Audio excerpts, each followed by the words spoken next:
Bismillahirrahmanirrahim. Assalamualaikum warahmatullahi wabarakatuh. Selamat siang semuanya. Bagaimana kabar kalian hari ini? Semoga kalian semua selalu dalam keadaan sehat. Amin ya rabbal alamin. Bertemu lagi dengan Ibu dalam mata pelajaran Sejarah Indonesia.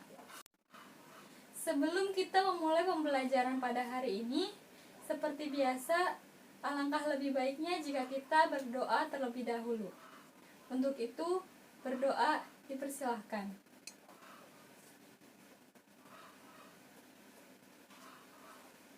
Berdoa selesai.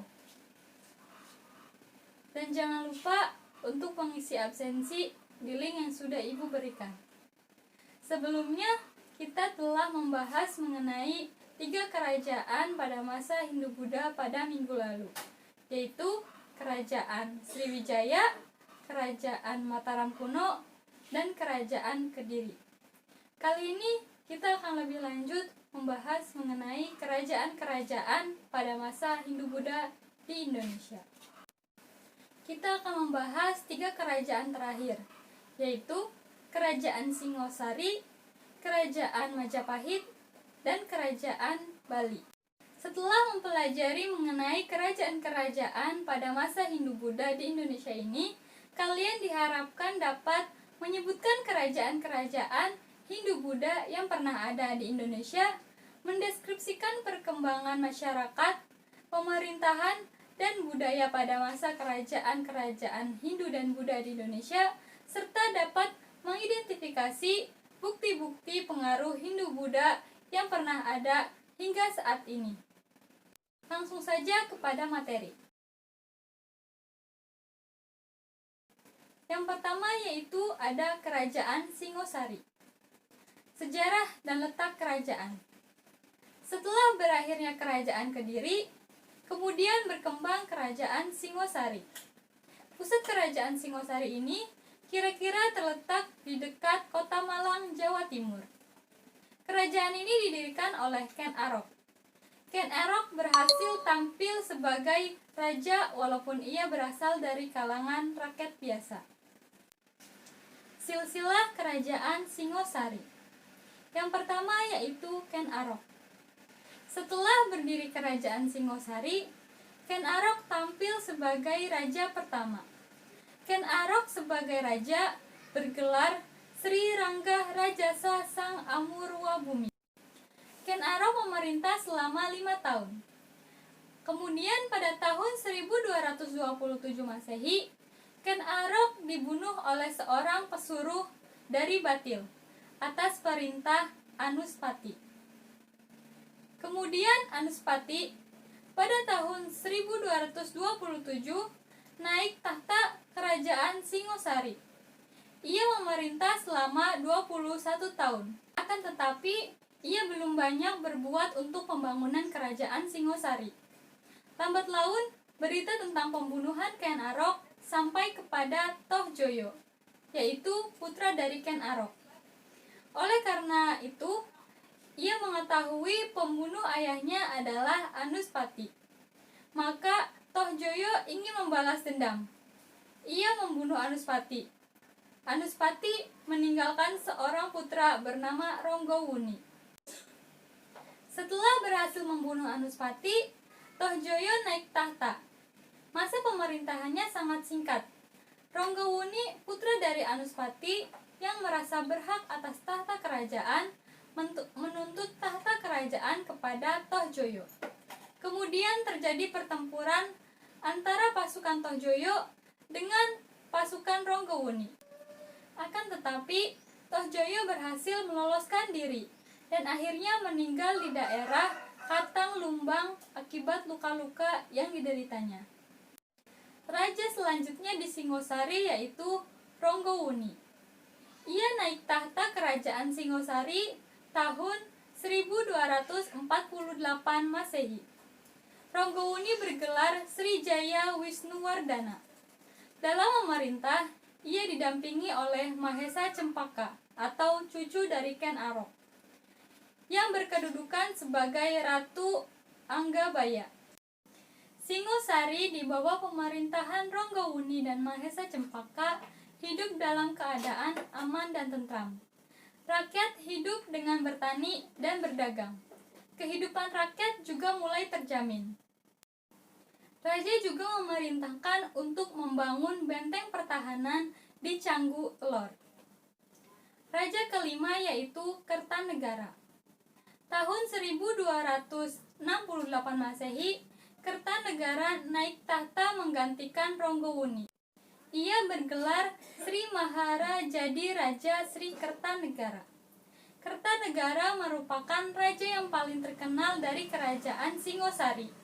Ia bercita-cita Singosari menjadi kerajaan yang besar. Untuk mewujudkan cita-citanya, maka Kertanegara melakukan berbagai usaha. Salah satunya yaitu dengan memperluas daerah kerajaan dengan melakukan ekspedisi Pamalayu. Kehidupan pemerintah dan sosial budaya. Untuk menciptakan pemerintahan yang kuat dan teratur, Kertanegara telah membentuk badan-badan pelaksana. Raja sebagai penguasa tertinggi. Untuk membantu raja dalam melaksanakan pemerintahan, diangkat beberapa pejabat tinggi kerajaan yang terdiri atas Karyan Mapati, Karyan Demung, dan Karyan Kanuruhan. Selain itu, ada juga pegawai-pegawai rendahan.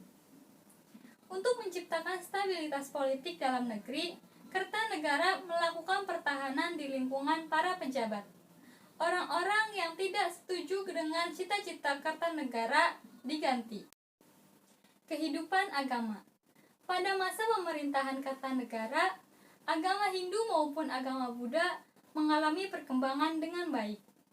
Bahkan terjadi sinkretisme antara agama Hindu dengan agama Buddha, menjadi bentuk Shiva Buddha. Sebagai contoh, berkembangnya aliran Tantrayana. Kertanegara sendiri menganut aliran tersebut. Selanjutnya yaitu keruntuhan. Usaha untuk memperluas wilayah dan mencari dukungan dari berbagai daerah terus dilakukan oleh Kertanegara. Banyak pasukan dari kerajaan Singosari yang dikirimkan ke berbagai daerah. Antara lain, pasukan yang dikirim ke Tanah Melayu. Oleh karena itu, keadaan ibu kota kerajaan Singosari kekuatannya berkurang. Saat yang dinantikan oleh Jaya Katuang ternyata telah tiba. Istana kerajaan Singosari dalam keadaan lemah. Pasukan kerajaan hanya tersisa sebagian kecil saja. Pada saat itu, Kertanegara sedang melakukan upacara keagamaan dengan pesta pora. Tiba-tiba pasukan Jaya Katuang menyerbu ke istana Kertanegara. Peristiwa ini terjadi pada tahun 1292 Masehi.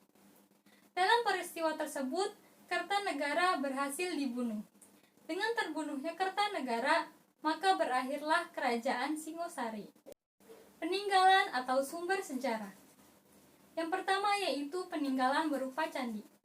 Terdapat Candi Singosari, Candi Jago, Candi Kidal, Candi Sumberawan, Candi Jawi, dan Arca Dwarapala. Yang kedua yaitu berupa prasasti. Terdapat Prasasti Singosari, Prasasti Wurare, Prasasti Manjusri, dan Prasasti Mula Malurung.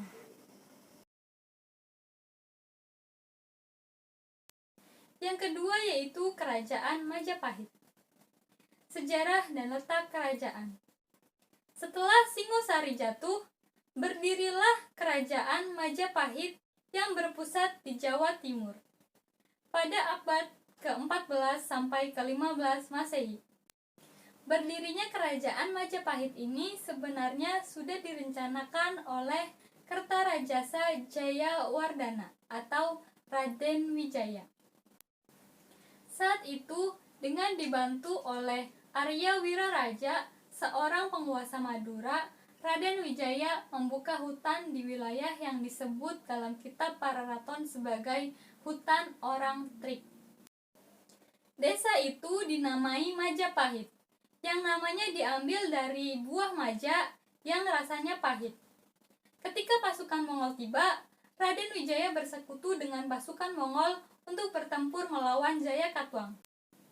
Setelah berhasil menjatuhkan Jayakatwang, Raden Wijaya berbalik menyerang pasukan Mongol, sehingga memaksa pasukan Mongol menarik pulang kembali pasukannya. Silsilah Kerajaan Majapahit. Yang pertama yaitu Raden Wijaya. Pada masa pemerintahannya, Raden Wijaya mengalami pemberontakan yang dilakukan oleh sahabat-sahabatnya sendiri yang pernah mendukung perjuangannya dalam mendirikan Majapahit. Setelah Raden Wijaya wafat, ia digantikan oleh putranya yaitu Jayanegara. Jayanegara dikenal sebagai raja yang kurang bijaksana dan lebih suka berfoya-foya atau bersenang-senang. Kondisi itulah yang menyebabkan pembantu-pembantunya melakukan pemberontakan. Di antara pemberontakan tersebut, yang paling berbahaya adalah pemberontakan Kuti.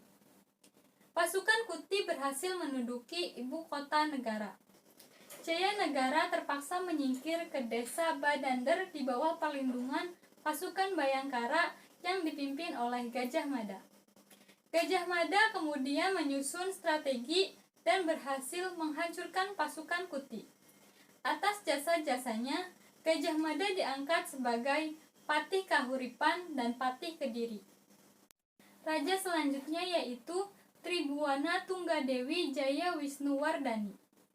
Pada masa pemerintahannya adalah pembentuk kemegahan kerajaan Majapahit. Tribhuwana berkuasa di Majapahit sampai kematian ibunya pada tahun 1350 Masehi. Kemudian ia diteruskan oleh putranya yaitu Hayam Wuruk. Hayam Wuruk pada masa pemerintahannya Majapahit berada di puncak kejayaannya. Hayam Wuruk memerintah dari tahun 1350 hingga 1389. Pada masa pemerintahan Hayam Wuruk dan Patih Gajah Mada, wilayah kekuasaan Majapahit sangat luas, bahkan melebihi wilayah Republik Indonesia pada masa sekarang. Hal ini memang tidak dapat dilepaskan dari kegigihan Patih Gajah Mada atas sumpah palapanya yang benar-benar dilaksanakan. Adapun isi dari sumpah palapa yaitu sebagai berikut. Kehidupan pemerintah dan sosial budaya. Majapahit telah mengembangkan sistem pemerintahan yang teratur. Raja memegang kekuasaan tertinggi. Dalam melaksanakan pemerintahan, raja dibantu oleh berbagai badan atau pejabat. Majapahit juga menjalin hubungan dengan negara-negara atau kerajaan lain dari luar. Dalam menjalin hubungan dengan negara luar, Majapahit mengenal moto Mitreka Satata, yang artinya negara sahabat. Di bawah pemerintahan Raja Hayam Wuruk, rakyat Majapahit hidup aman dan tentram. Hayam Wuruk sangat memperhatikan rakyatnya. Keamanan dan kemakmuran rakyat diutamakan. Untuk itu dibangun jalan-jalan dan jembatan. Hal ini mendukung kegiatan keamanan dan kegiatan perekonomian terutama perdagangan. Lalu lintas perdagangan yang paling penting melalui sungai. Bahkan di daerah pantai berkembang perdagangan antar daerah, antar pulau, bahkan dengan pedagang dari luar. Kemudian timbullah kota-kota pelabuhan sebagai pusat pelayaran dan perdagangan. Kehidupan agama. Kehidupan beragama di Majapahit berkembang dengan semarak. Pemeluk agama Hindu maupun Buddha saling bersatu. Pada masa itu pula dikenal semboyan Bhinneka Tunggal Ika, yang artinya sekalipun berbeda-beda, baik Hindu maupun Buddha, pada hakikatnya adalah satu jua. Kemudian secara umum kita artikan berbeda-beda, akhirnya satu jua. Selanjutnya yaitu keruntuhan. Keruntuhan Majapahit lebih disebabkan oleh ketidakpuasan sebagian besar keluarga raja. Setelah turunnya Hayam Wuruk, Perang Paregreg telah melemahkan unsur-unsur kejayaan Majapahit. Meskipun peperangan berakhir, Majapahit terus mengalami kelemahan karena raja yang berkuasa tidak mampu lagi mengembalikan kejayaannya. Unsur lain yang menyebabkan runtuhnya Majapahit adalah semakin meluasnya pengaruh Islam pada saat itu. Peninggalan atau sumber sejarah. Peninggalan dari Majapahit itu antara lain ada Situs Trowulan, Candi Sukuh, Candi Jabung, Candi Tikus, Candi Surawana, Candi Ceto, Candi Pari, Candi Brahu, Candi Wiringin Brajang, Gapura Bajang Ratu, dan Gapura Uringin Lawang. Selanjutnya kerajaan yang terakhir yaitu Kerajaan Bali atau Kerajaan Dinasti Warmadewa dan Kerajaan Buleleng. Sejarah dan letak kerajaan. Dalam sejarah Bali, nama Buleleng mulai terkenal setelah periode kekuasaan Majapahit. Pada waktu di Jawa berkembang kerajaan-kerajaan Islam, di Bali juga berkembang sejumlah kerajaan. Misalnya Kerajaan Gegel, Kerajaan Kelangkung, dan Kerajaan Buleleng yang didirikan oleh I Gusti Ngurah Panji Sakti. Dan selanjutnya muncul kerajaan-kerajaan yang lain. Nama Kerajaan Buleleng semakin terkenal terutama setelah zaman penjajahan Belanda di Bali. Pada waktu itu, pernah terjadi perang rakyat Buleleng melawan kolonialisme Belanda. Pada masa perkembangan kerajaan dinasti Warmadewa, Buleleng diperkirakan menjadi salah satu daerah kekuasaan dinasti tersebut. Silsilah. Silsilah dari kerajaan Buleleng ini terdiri dari 3 wangsa. Wangsa yang pertama yaitu Wangsa Panji Sakti periode pertama, yang terdiri dari Raja Gusti Anglurah Panji Sakti, Gusti Panji Gede Danu Darastra, Gusti Alit Panji, Gusti Ngurah Jelantik, Gusti Made Singaraja. Yang kedua yaitu Wangsa Karangasem, yang terdiri dari Raja Anak Agung Rai, Gusti Gede Karang, Gusti Gede Ngaruh Pahang, Gusti Made Okasori, dan Gusti Ngaruh Made Karangasem. Yang ketiga yaitu Wangsa Panji Sakti periode kedua, yang terdiri dari Gusti Made Rahi, Gusti Ketut Jelentik, Anak Agung Putu Jelentik, Anak Agung Nyoman Panji Tisna, Anak Agung Ngaruh Ketut Jelentik, Anak Agung Nyoman Panji Tisna, dan Anak Agung Ngaruh Brawida. Kehidupan pemerintahan dan sosial budaya. Adat istiadat di Dua Patan sama dengan kebiasaan orang-orang Kaling. Misalnya, penduduk biasa menulisi daun lontar. Bila ada orang meninggal, mayatnya dihiasi dengan emas dan ke dalam mulutnya dimasukkan sepotong emas, serta diberi bau-bauan yang harum, kemudian mayat itu dibakar. Hal itu menandakan Bali telah berkembang. Sesuai dengan letaknya yang ada di tepi pantai, Buleleng berkembang menjadi pusat perdagangan laut. Hasil pertanian dari pedalaman diangkut lewat darat menuju Buleleng.